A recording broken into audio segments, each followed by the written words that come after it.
evicted by the previous landlord in the 11th hour, our Catholic restaurateur had his exodus moment, where God led him to his promised land. P.S. The previous landlord is his friend. Or was. Continue watching to find out.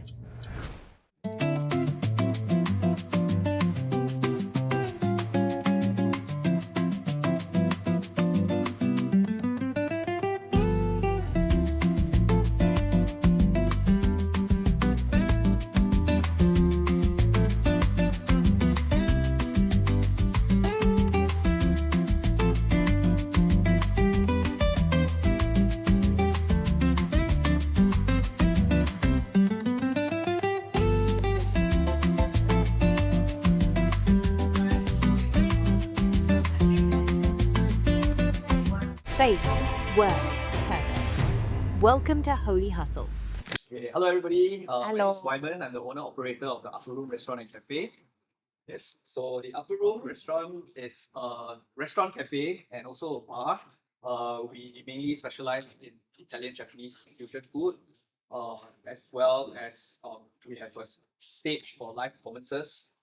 We are also a very versatile event space suited for all kinds of events, from corporate to private parties, as well as wedding functions. And yeah, we are also a space that has a Christian mission, mainly for evangelization, promoting Christian music, and also for people to encounter the Holy Spirit or enjoying fellowship, food, and drinks here in the Upper Room. Yay, thank you. Okay. Wyman, so how has God helped you to find the new restaurant venue? This one. As you know, the Upper Room was previously operating at the previous address, which was 315. I think, what was it? 318. No, this is 318 here. Yeah. One something something. 115, yes. So 115 King George, which is barely 100 meters here. Yeah.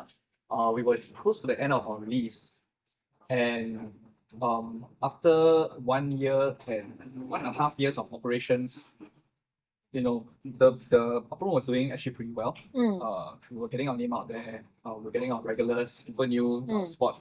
So I would say definitely it was a business that was starting to really turn around, because in the first year we weren't doing so well. And obviously with that happening, I hope to renew my lease because the 2-year lease was up. Yeah. And I was even prepared to offer a substantially higher rental to The landlord. previous landlord. Yeah, exactly. And with that I was hopeful, you know. I thought, oh, it's on sure win lah, you know. Yeah. You know, like 25% price increase, which landlord wouldn't want that, right? Yeah. So I confidently offered and then I even had an option to renew in my tenancy agreement. Oh, so got no reason for them to say no. Yeah, no reason for them to say no. Right. Thing is the option to renew clause wasn't very To your favor. Clearly spelled out. yeah, it wasn't very clearly spelled to my favor lah. You can option to renew, but it must be renewed at a market rate, which is now open territory already. Oh, wait, market rate as in like, he dictate the market rate or? Undefinable. Oh, wait, man. right. Yeah, even if all your neighbors rent at like $5 per square foot, right? She can just say anything else. Like, Yeah, my market rate is this. my market rate is this, you know, or because Louis Vuitton want to rent for me, so I can charge $50. So in the Singapore court of law doesn't go in and define it for you. So normally other people will put a clause like market rate or 10% increase, Right. Right. or something like they put that something definable. Whichever is higher. Yes, whichever is higher.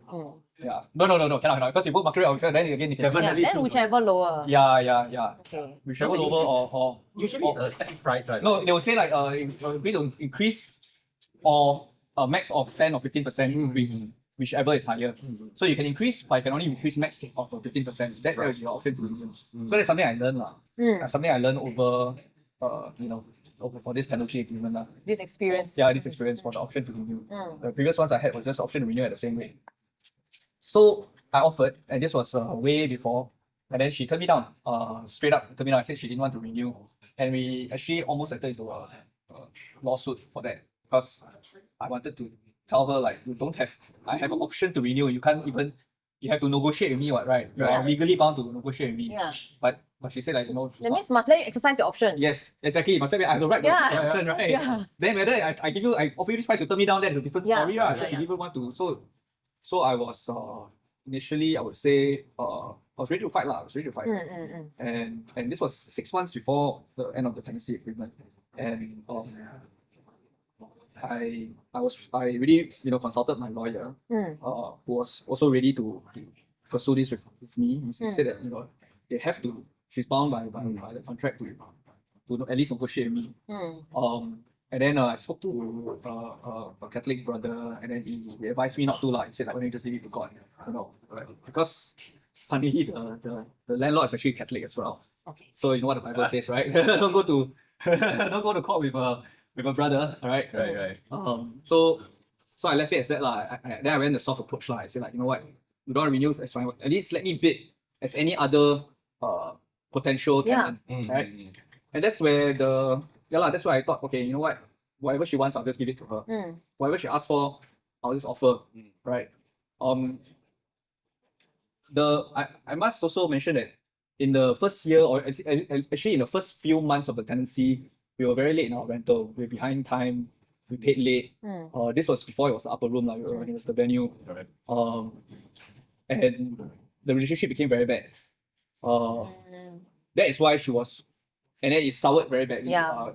And They really have the misconception, Leon. yes, But at that time, did she like take any legal action? she nearly knocked us out. Oh, yeah, you like evict your Yeah. this I see. Yeah.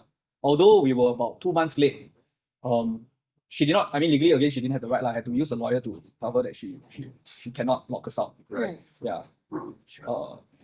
And then some other ugly things happened. Basically, this person is a friend actually. Oh, I've known her for many years, and then she's actually a very close friend of one of my partners there also. Yeah. Obviously, up to now, we're not really talking lah. But we did try to reconcile with her. She just hasn't been open about it lah. Yeah lah. Both parties must be willing to. Yeah. And I would have to say that ever since we became the upper room over there, which was April 2024. Okay. April 2023. We were never late in rent. That's God's promise to me. Like miraculously, not a single time late from April 23. So this saga happened a few months before that, from December to April. But once God wanted the old place to become the upper room, he made good the promise lah. And then financially, although it was very hard, but we were never late on rent. so now no longer friends, but need to find new place. So like I said, I decided to offer the olive branch and ask her for okay, what do you want in terms of the rent lah. So I went online, I saw their listing. I offered her something very close to what she was asking online, which was really way above the rent that we usually pay. It's almost double, almost 100%. So I offered something that is like 60% higher. And then with all the negotiating, the legal stuff going on, ding dong, right? This was less than a month to the end of the lease already.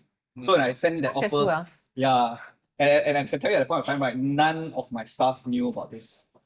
So it was literally like, if she didn't accept the offer, then okay, I'll have to tell them, hey, we're out next week. No jobs. Oh Yeah. no. Yeah.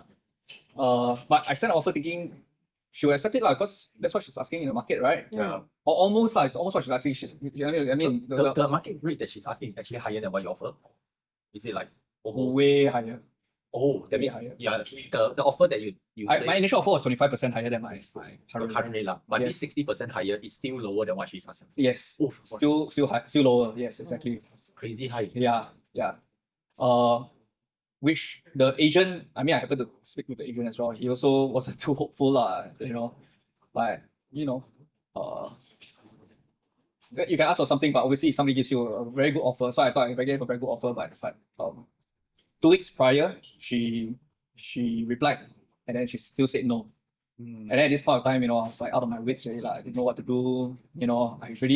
I was kind of exasperated, and I asked God, like, what exactly is going on? What's happening here? Why is this happening? What do you want? Like, I've done everything that you asked me to. I've been obedient. Yeah. You made things happen also. You've shown me, the light. You've made this place happen. You've turned it around. Everything is perfect up to this point. Yeah. You made it perfect to the point that you just want to take it all away. Like, what's your point, right? Very real. Yeah. Yeah. I didn't know what to do. And do note that at this point, I know, to me, it's either continue there or gone, closed Yeah. down. Right. Two options only. Two options. Yeah. I wasn't looking at anywhere else at all, thinking like I must move or what, because we only just started to Gain traction. get on have a profit. There's no Right. way I have the means or ability to find another place and buy over a place and go over. So yeah, I was at a loss. So when that news came in, like, oh no. And then 2 weeks ago, now I was like, what do I do now?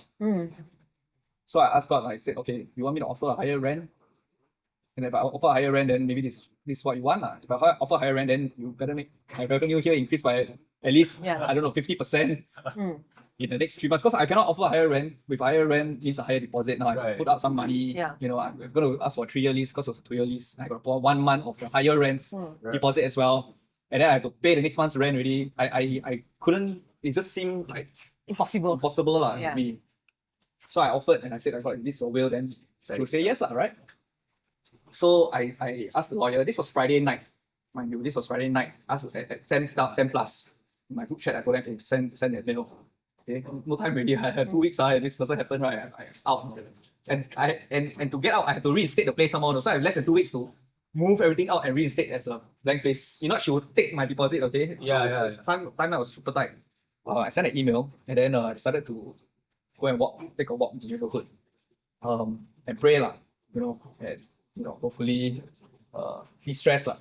So I took a walk in the neighborhood, coming down this path towards King George. That's where I passed this unit, and then this unit has been unoccupied. Oh, unoccupied. Yeah, for at least 1.5 years already. So in my 2-year lease here, right, when I moved in, it used to be a hardware shop. But I think just like barely a few months after I moved in, the hardware shop closed down. Oh. Yeah.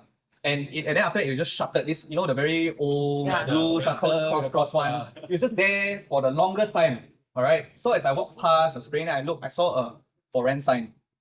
And then I thought it was interesting. Like, I never noticed a for rent sign there for the longest time.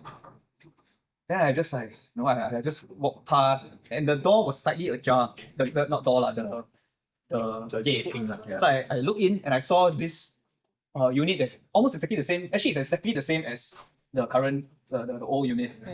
But the only thing was that it was completely bare unit with no upper level of mezzanine. Right.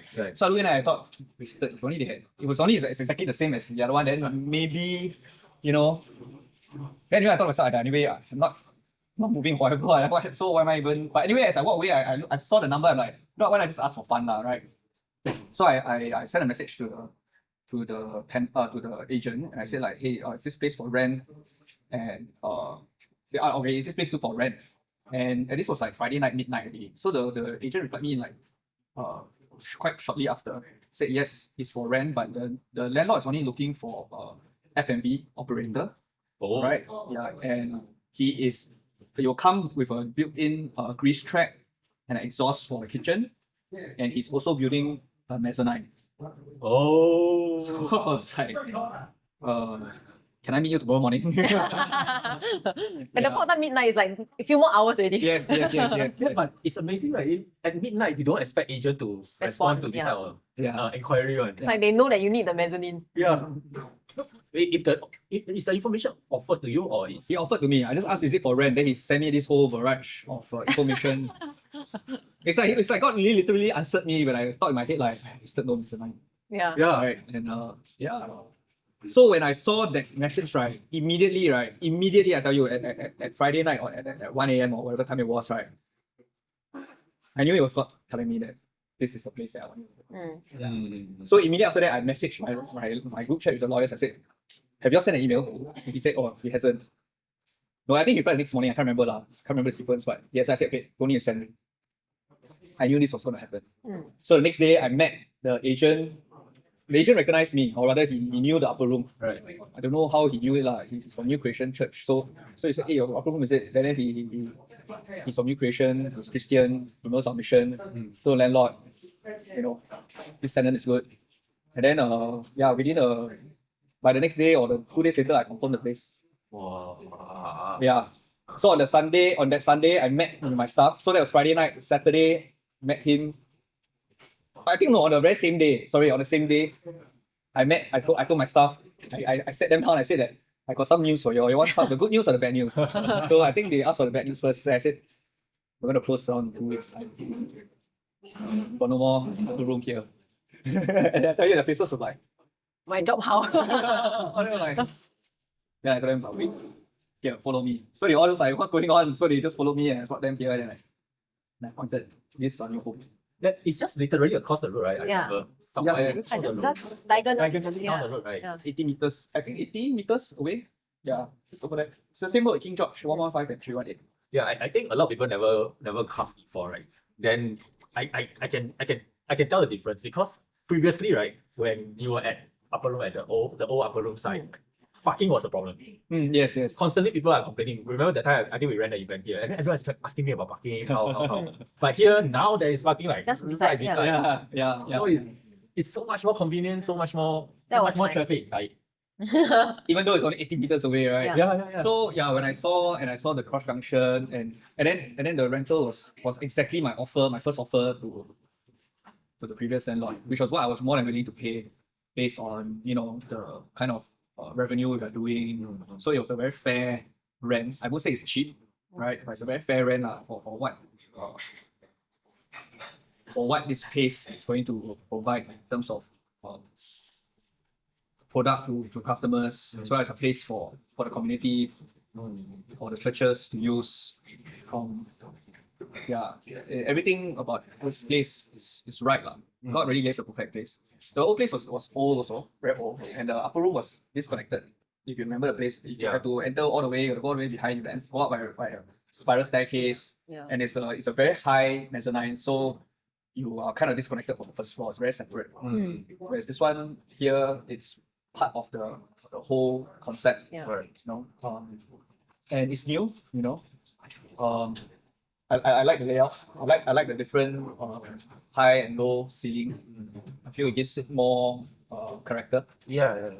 Yeah. But the old one was like quite industrial. It's just one big yeah. like hall kind of place. So it didn't feel very cozy. Even if you had like 20, 30 people there, it still felt like not Very empty. Yeah. Were there any moments that you broke down before or after finding this new space? Actually right after I found this place that night, I was really, I can tell you, I was very my spirit was very low. I even felt angry. Like, are you taking a joke on me? Yeah. You do this and then you take it away. I was almost angry. And then when he showed me this, I was just so grateful and a little guilty also for not having faith. Sometimes you just have to be patient. Yeah. Was it like a Simon Peter moment where after the coke through 3 times, then he ran out? When Jesus looked at him and said, Okay, it's not that bad. I don't think I denied him in any way. If I denied, I'll cry really badly. So it was more my breaking down was more of gratitude and joy. Because the happiness that came after that was just like, okay, you still have my back. You still want this place to happen. It became a bit selfish also in a sense. Like, obviously I put in a lot of work without the upper room. And even if he were to take it away and then maybe like 20 years later something else happens and then like, oh wow, no, now I know what I did then, right? yeah. But the human me is like, I want it then, right? Right. And I want it to continue. That's what I want. So I'm very grateful that he gave me what I wanted. I think as you were saying, this image that came to my mind, right, was like the whole Moses, then trying to negotiate with Pharaoh. Then Pharaoh's like, no, all the time, no. And after that, then you had to like go through then you like, so many things happen. Then you finally, then God say, okay, you go to the desert. Then you be like, what?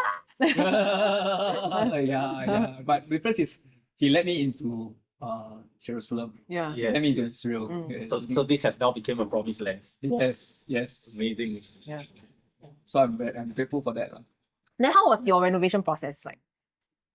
Oh, how was it like? There's another harrowing story to tell, man. Do you see God in these harrowing moments? Yes. Very much all the time. So we were supposed to take over right after the new landlord was that could take over by end of December because he had to build the mezzanine, he had to build the kitchen, the bridge trap, he had to renovate the place. It was like old, very old. Right. So the expected takeover period was like maybe end December, early January. And I wanted to retain all my stuff, right? Because like I said, we had a very good team on the land already. But I can't lay them off for. I mean, I can't expect them to wait for me. So one went to JB to stay, and then do part-time, went to drive Grab. And then one went back to KL, go for a month, but waited. My manager was unemployed my GM was unemployed for these many months, just waiting, for this. It was going to be 3 months interval only lah. So when December came, then there was some problems because to build the upper mezzanine, you have to do things like a lot of structural stuff. You have to do piling From the foundation. from the foundation. Exactly.